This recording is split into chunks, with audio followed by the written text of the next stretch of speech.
Hello everyone, welcome to future drops education. तो पिछली कक्षा में आपने डाइजेस्टिव सिस्टम के बारे में थोड़ी बहुत बेसिक जानकारियां ली थी। तो आज हम उसको थोड़ा सा और ज्यादा गहराई में अच्छा और डीप उसको पढ़ने की कोशिश करेंगे। तो चलिए शुरू करते हैं। सबसे पहले देखिए, इसमें हमने क्या किया था, उसके दो पार्ट कर दिए थे डाइजेस्टिव सिस्टम के। अब वो दो पार्ट कौन से थे? एक था एलिमेंट्री कैनाल और दूसरा था डाइजेस्टिव ग्लैंड्स। तो अब इसमें क्या है कि हम उन ऑर्गन्स को, एलिमेंट्री कैनाल में जो ऑर्गन्स यूज हो रहे हैं, जो काम कर रहे थे अपना, उनको पढ़ेंगे। उसी के साथ साथ जो है डाइजेस्टिव ग्लैंड्स को भी पढ़ते जाएंगे। ठीक है। तो अब देखिए, इसमें हमारे पास हमने सबसे पहले नंबर पे क्या पढ़ा था? मुख गुहा, जिसको क्या बोला जाता है इंग्लिश में? मुख गुहा। इसको बोला जाता है माउथ ऑरल बकल कैविटी। तो ये क्या है?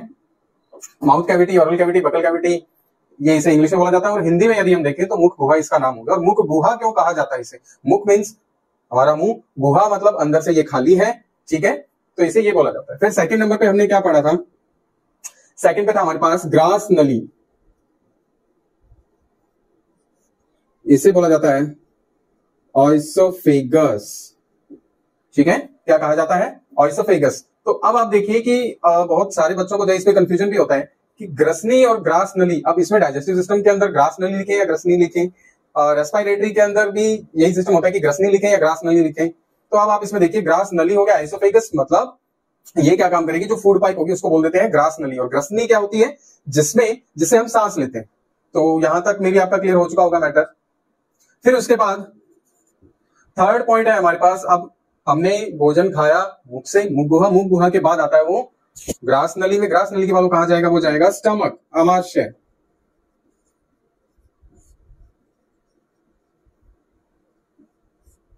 ठीक है।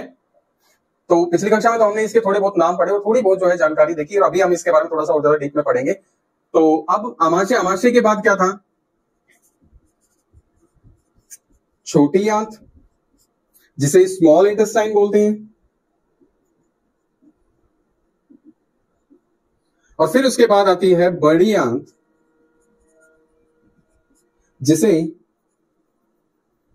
लार्ज इंटेस्टाइन कहते हैं। यहां तक क्लियर हो चुका होगा। अब इसके बाद देखिए, एक बार मैं फिर से इसको रिवाइज कर रहा हूं, ध्यान दीजिए। अब इसको थोड़ा सा और पढ़ते जाएंगे हम। जब हम मुख गुहा की बात करेंगे तो मुख के अंदर हमें क्या क्या चीजें मिलती है? हमें एक जीभ मिलती है, सलाइवरी ग्लैंड्स मिलती हैं, हमें हमारे टीथ मिलते हैं। ठीक है। तो सबसे पहले यदि इसमें हम देखें तो हमारे पास क्या आती है? वो आती है लार ग्रंथि, जिसे सलाइवरी ग्लैंड भी कहा जाता है। क्लियर? क्या है? मुख गुहा के अंदर क्या है? लार ग्रंथि है, जिसे सलाइवरी ग्लैंड भी कहा जाता है। अब ये ग्लैंड कितने टाइप की होती है? ये चीज देखिए, तो ये ग्लैंड होती है 3 टाइप की। ठीक है। तो सबसे पहले आती है पैरोटिड। कौन सी है? पैरोटिड। क्या है? लार ग्रंथि है। कहां है? मुख गुहा में है। ठीक है। तो अब पैरोटिड क्या होती है कि पैरोटिड लार ग्रंथि थोड़ी सी ये बड़ी होती है। ठीक है, साइज में जो आगे जो 2 होंगी उनसे बड़ी होगी। फिर उसके बाद यदि हम देखें कि सांप में जो जहर बनता है, तो सांप में जहर बनाने का ही काम ये करती है। तो आप देख लीजिए इंसान कितने जहरीले हैं। ठीक है। तो नेक्स्ट हमारे पास जो ग्लैंड है वो है सबलिंगुअल।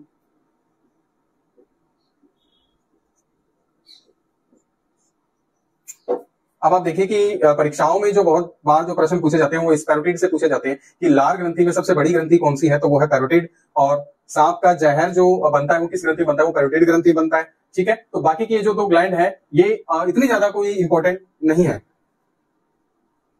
ठीक है, इनसे मतलब क्वेश्चन आते हैं, इतने भी नहीं आते, इतना इसका कोई वो नहीं है। सब मैंडिबुलर। ठीक है। तो ये 3 ग्लैंड है हमारे पास। कौन कौन सी है? सॉरी।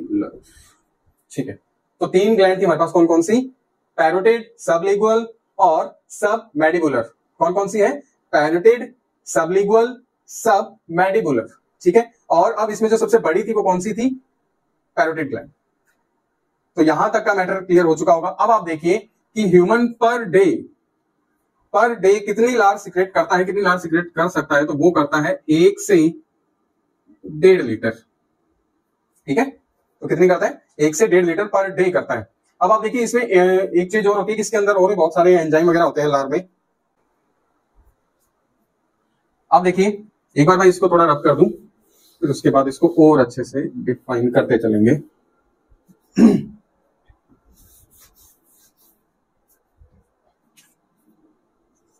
इसमें सबसे पहले हमने इस ग्लैंड के टाइप पढ़ लिए। 3 टाइप थे, कौन कौन से थे? Parotid, sublingual, submandibular. अब इसके बाद इसके अंदर कुछ एंजाइम्स होते हैं।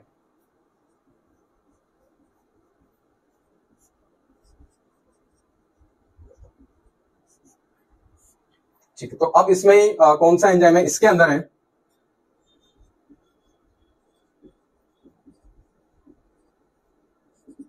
लाइसोजाइम। लाइसोजाइम क्या है? एक एंजाइम है। ये क्या काम करता है? ये हमारे खाने के अंदर जो जीवाणु होंगे, जो बैक्टीरिया होंगे, उसको मारने का काम करेगा। ठीक है, अब यहां से अब आप एक चीज ये भी देखिए कि हम पूरे दिन जो है खाना खाते हैं, लेकिन फिर भी हमारे दांत गंदे नहीं होते। लेकिन जब हम रात को सो के उठते हैं तो हमारे दांत गंदे होते हैं। तो इसके पीछे क्या रीजन है? तो इसके पीछे भी रीजन लाइसोजाइम ही है, क्योंकि हम पूरे दिन खाते हैं तो वो लार जो है वो ज्यादा लाइसोजाइम जो है सीक्रेट करती है। और जब हम रात को सो जाते हैं, हम रात को कुछ नहीं खाते, सोए बाद को क्या खाएंगे? तो उस टाइम क्या होता है? लाइसोजाइम जो होता है वो थोड़ा सा कम सीक्रेट होता है, तो जिसके कारण जो है हमारा मुंह जो है हमें साफ करना पड़ता है, हमें ब्रश करना पड़ता है, बैक्टीरिया पनपते हैं। तो मे बी ये मैटर आपका क्लियर हो चुका होगा। तो इसमें लाइसोजाइम क्या है? जीवाणुओं को मारता है, इसलिए मैं लिख दूं यहां जीवाणुनाशी। क्लियर है यहां तक? अब इसकी जो 3 ग्रंथियां थी उसको आपका डायग्राम जो है वो आपको स्क्रीन पे दिखाई दे रहे होंगे। फिर उसके बाद सेकंड नंबर पे यदि मैं देखूं कि इसमें कौन सा एंजाइम आता है, तो वो आता है टाइलिन।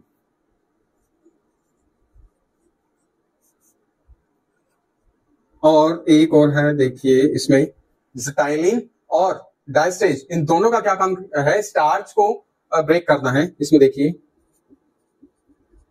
डायस्टेज, इन दोनों का ही काम है। जो किसका डाइजेशन करना है, किसको ब्रेक करना है, तो वो करना है स्टार्च को। अब सवाल यहां आता है, स्टार्च क्या चीज है? तो स्टार्च होता है कि कार्बोहाइड्रेट ही है, तो इसका ब्रेकडाउन कब होगा? हाँ जी, तो अब आगे देखिए, हमने लाइसोजाइम के बारे में पढ़ा। लाइसोजाइम क्या है? एक जीवाणुनाशी है। जीवाणुनाशी मतलब ये क्या करता है? हमारे भोजन के अंदर जितने भी बैक्टीरिया, जीवाणु जो भी होंगे, उनको मारने का काम करेगा। फिर उसके बाद आप देखते हो कि छोटा बच्चा जो होता है वो हर एक चीज उठा के यूं मुंह में रख लेता है। तो अब आप देखिए नेचर ने कितना अच्छा गेम सेट किया है, हमारी बॉडी को कितना ज्यादा स्मार्ट बना दिया है कि हमें कुछ करने की जरूरत ही नहीं है, वो सब अपने आप कर लेती है बॉडी।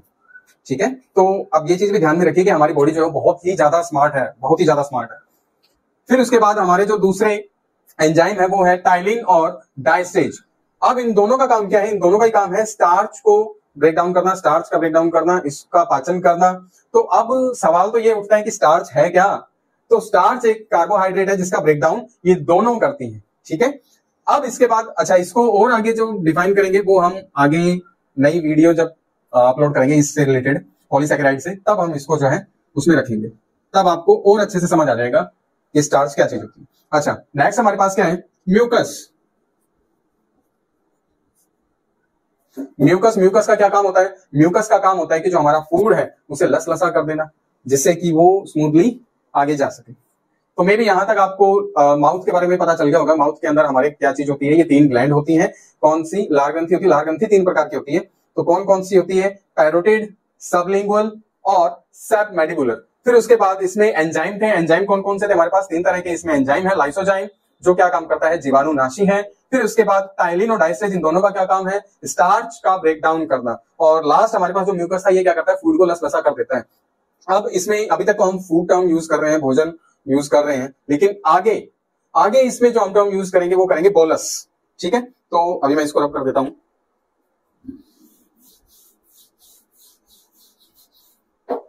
ठीक है, तो माउथ में हमने खाना जो है खा लिया। ठीक है, माउथ में अब आ गया खाना। अब उसके बाद हो जाएगा आगे। आगे कहां जाएगा? वो जाएगा ग्रास नली में, जिसको बोल देते हैं ऑइसोफेगस। तो सेकेंड पॉइंट है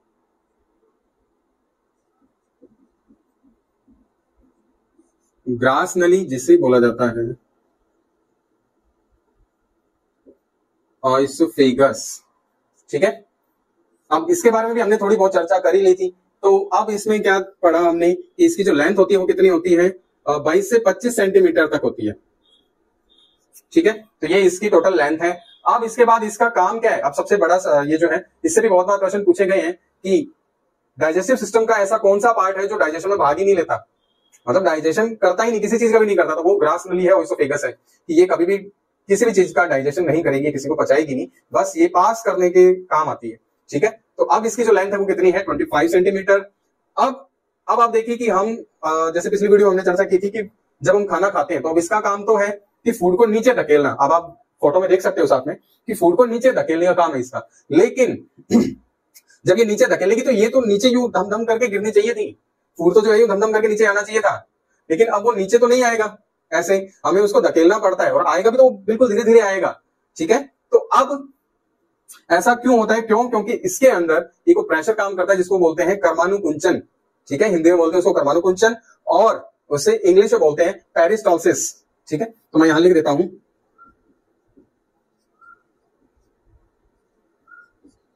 कर्मानुकुंचन और पेरिस्टॉल्सिस। तो यहां तक क्लियर हो चुका होगा। अच्छा, कर्मानुकुंचन क्या चीज होती है, तो ये वही है, आप बहुत बार ये यूज करते हैं, वैसे तो हर इंडियन हर इंसान करता ही है।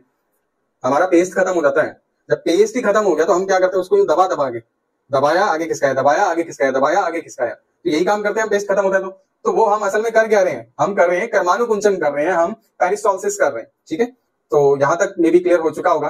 अब आगे देखिए, मुंह से खाना आ गया ग्रास नली तक।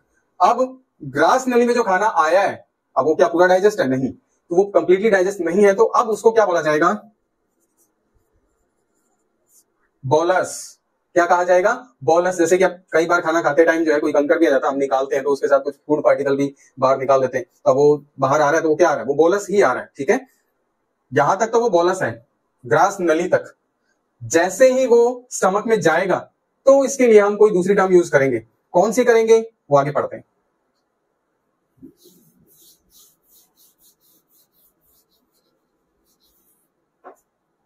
तो अब देखिए कि मुख से जो है भोजन हमारा ग्रास नली तक आ चुका था, तो अब ग्रास नली से वो कहां जाएगा, वो जाएगा स्टमक, आमाशय।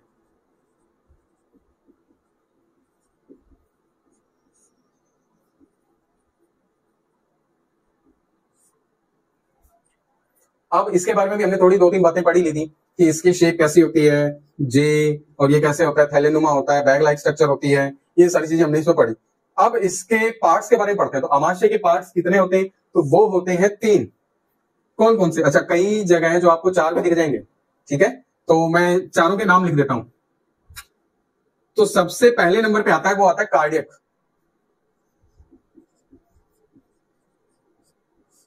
ठीक है, कार्डियक सबसे पहला पार्ट। फिर उसके बाद सेकंड है फंडस। फंडस 2 पार्ट पढ़ लिए, कौन सा, पहला है कार्डियक, दूसरा है फंडस। तीसरा वैसे तो है पाइलोरस या पाइलोरिक भी बोलते हैं इसे। तो ये 3 पार्ट है। अब जो चौथा पार्ट था वो था बॉडी। वो कहां होता है, वो इस फंडस के बाद, फंडस और पाइलोरस के बीच में होता है। आपको स्ट्रक्चर में दिखाई दे रहा होगा डायग्राम में कि अब आप देखिए कि इसमें बॉडी जो पार्ट है, फोर्थ जो पार्ट है हमारा, वो कहां प्रेजेंट। ठीक है, ये हम 3 जो हमने इसके भाग लिखे हैं, तो कौन कौन से हैं, पहला है कार्डियक। अब इसको कार्डियक क्यों बोलते हैं, क्योंकि अब आप देखिए कि स्टमक की जो स्ट्रक्चर है वो आप देखिए कुछ इस प्रकार है। अब यहां से जो इसका ऊपर वाला जो पार्ट है, जो ग्रास नली के पास वाला जो पार्ट हो गया, जो ऊपर वाला जो पार्ट हो गया, अब उस पार्ट के अंदर पार्ट क्या है कि वो किसके पास है, वो है हमारे हार्ट के पास। तो हार्ट की सर्जरी वगैरह, हार्ट की स्टडी वगैरह तो क्या बोल देते हैं, कार्डियोलॉजी बोल देते हैं। तो अब इसीलिए इसका जो नाम है वो क्या रख दिया, कार्डियक रख दिया गया। फिर उसके बाद आता है फंडस। फंडस होता है बीच वाला पार्ट। बीच के अंदर अब आप देख सकते हैं इस डायग्राम के अंदर कि बीच वाले पार्ट के अंदर क्या है, कुछ सलवटें हैं। ठीक है, क्या है इसमें, कुछ सलवटें हैं। तो वो सलवटें क्या काम करती है, वो फूड को रोकने का काम करती है। यूं कांटेनुमा स्ट्रक्चर सी होती है वो, थोड़ी सी यूं सलवटें होती है। तो अब आप देखिए फंडस जो पार्ट है, फंडस पार्ट क्या काम कर रहा है कि इसके अंदर, अब आप डायग्राम में देख सकते हो, यहां पर क्या है कि कुछ सलवटें हैं, और ये सलवटें क्या काम करती है, स्टमक के साइज को बढ़ा देती है। तो जब स्टमक का साइज बढ़ गया तो उसमें हम और ज्यादा खाना भर सकते हैं। ठीक है, फिर उसके बाद आता पाइलोरस। पाइलोरस होता है सबसे नीचे वाला पार्ट। ये भी यहां तक आपको क्लियर हो चुका होगा। अब इसके बाद इसको और अच्छे से ज्यादा डिफाइन, तो थर्ड हमारे पास है आमाशय। अब आप देखिए कि भोजन जो है वो मुख में आ चुका था, मुख के बाद वो ग्रास नली से होता हुआ अब आमाशय तक आ गया। अब आमाशय में आने से पहले तक वो क्या था, उसे हम बोलस बोल रहे थे। अब आप देखिए कि आगे जब हम आमाशय को देखें, इसे इंग्लिश में स्टमक कहा जाता है। आपको डायग्राम दिखाई दे रहा होगा स्टमक का, और इसके 3 पार्ट भी आपको दिखाई दे रहे होंगे। तो 3 पार्ट कौन कौन से? इसमें सबसे पहले नंबर पे आता है कार्डियक, ठीक है। तो कार्डियक पार्ट कौन सा होता है, आप डायग्राम में देख सकते हैं, सबसे ऊपर का पार्ट है। तो ऊपर का पार्ट है, तो अब आप देखिए स्टमक आता है यहां से, ठीक है। तो इस एरिया में अब आप देखिए कि इसका जो ऊपर वाला पार्ट है वो किसके पास है, वो है हार्ट के पास। तो जब वो हार्ट के पास है तो हार्ट की स्टडी को हम क्या बोल देते हैं, कार्डियोलॉजी बोल देते हैं। तो इसीलिए स्टमक का भी जो ऊपर वाला पार्ट है इसको कार्डियक बोल दिया जाता है। फिर अब कार्डियक के काम क्या है स्टमक में? तो इसके काम है सबसे पहला, एक तो ये ऊपरी पार्ट, दूसरा है HCl का निर्माण करना,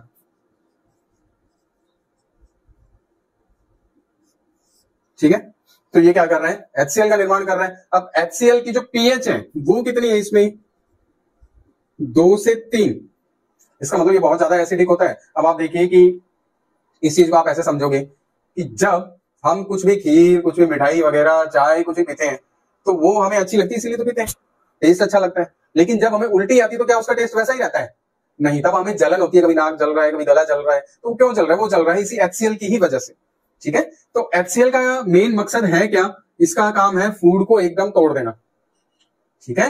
अब HCl क्या काम करता है, ये एक और काम करता है कि जो बैक्टीरिया, जो जीवाणु लाइसोजाइम से बच गए थे, जो बैक्टीरिया, जो जीवाणु लाइसोजाइम से बच गए थे, उनका यही वेट कर रहा होता है आगे, ठीक है। तो उनका वेट कौन कर रहा होता है, HCl ही कर रहा होता है।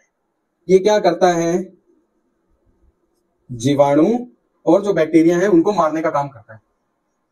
मे भी आपको यहां तक क्लियर हो चुका होगा। और थर्ड इसका जो है भोजन को तोड़ने का काम तो कर ही करेगा, ठीक है। तो यहां तक मे भी क्लियर हो चुका होगा। अच्छा, एक और है कि आमाशय के अंदर जो फूड है वो कितनी देर तक रहता है, तो वो रहता है 3 से 4 घंटे। क्लियर है, कार्डियक पार्ट आपको समझ आया। अब इसके बाद सेकंड पॉइंट है हमारे पास फंडस, या इसको फंडिक भी बोल देते हैं। तो इसका क्या काम है, इसका काम है मेन भोजन को, हमारे फूड को रोक के रखना। अभी रोक के कैसे रखेगा कि इसके अंदर आप देखिए, उस डायग्राम से आप अच्छे से समझ सकते हैं कि इसके अंदर जो कार्डियक जो फंडस पार्ट है उसमें आप देखेंगे तो थोड़ी बहुत आपको सलवटें दिखाई दे रही होंगी। तो ये सलवटें क्या काम करती है, ये फूड को रोकने का काम करती है। और जब हम खाना यूं भर भर के खाते हैं तो स्टमक के साइज को भी, उसके एरिया को भी बढ़ाता है ये। क्लियर। फिर उसके बाद मैं यहां लिख देता हूं, भोजन को रोकने का काम, ठीक है। तो इसका क्या काम है, भोजन को रोकने का। फिर उसके बाद लास्ट हमारा जो पार्ट आता है, लास्ट पार्ट कौन सा आता है, वो आता है पाइलोरस, या पाइलोरिक भी बोल देते हैं इसको।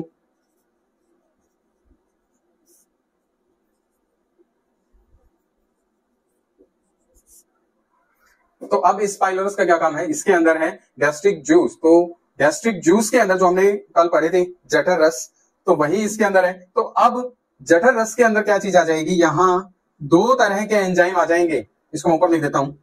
तो 2 तरह के एंजाइम आ जाएंगे। कौन कौन से, पहला आएगा रेनिन और दूसरा पेप्सिन, ठीक है। तो 2 एंजाइम है इसमें, कौन कौन से, रेनिन और पेप्सिन। रेनिन का क्या काम करता है, तो ये रेनिन करता है मिल्क प्रोटीन, दूध में जो घुली जो प्रोटीन होती है उसको तोड़ने का काम करता है, ठीक है। तो ये क्या करता है, दुग्ध प्रोटीन का ब्रेकडाउन करता है। यही पेप्सिन की बात करें तो ये भी प्रोटीन तोड़ने का काम करता है, परंतु दूध वाली नहीं। क्लियर। तो रेनिन क्या करता है, दूध में घुली जो प्रोटीन होती है जिसे केसिन प्रोटीन बोलते हैं उसे तोड़ने का काम करता है, और पेप्सिन प्रोटीन तोड़ने का काम करता है। अब कई बार जो परीक्षाओं में ये पूछा गया है कि जो रेनिन है वो किसका ब्रेकडाउन करता है, किसको तोड़ता है, किस प्रोटीन को तोड़ता है। तो अब उसमें दुग्ध ऑप्शन ही नहीं था। तो जब ऑप्शन ही नहीं था तो अब उसको हम सही करें तो करें कैसे, तो वहां ऑप्शन एक था कैसीन, ठीक है। तो कैसीन प्रोटीन भी दुग्ध प्रोटीन को कहा जाता है। तो यहां तक में भी आपका पूरा मैटर क्लियर हो चुका होगा, और यहां हमारा स्टमक भी क्लियर हो चुका है। अच्छा, प्रोटीन जो है, पेप्सिन जो प्रोटीन को तोड़ तो रहा है, किसमें तोड़ रहा है, पेप्टोन में। अब आप देखिए कि ये जो प्रोटीन है ये क्या काम करेगा कि ये यहां भी टूट गया पेप्टोन में, इसके बाद ही आगे इसको स्मॉल इंटेस्टाइन और तोड़ेगी। तो यहां तक में भी आपका मैटर क्लियर हो चुका होगा। तो आज की वीडियो में इतना ही। कल मिलते हैं एक नई वीडियो में। धन्यवाद।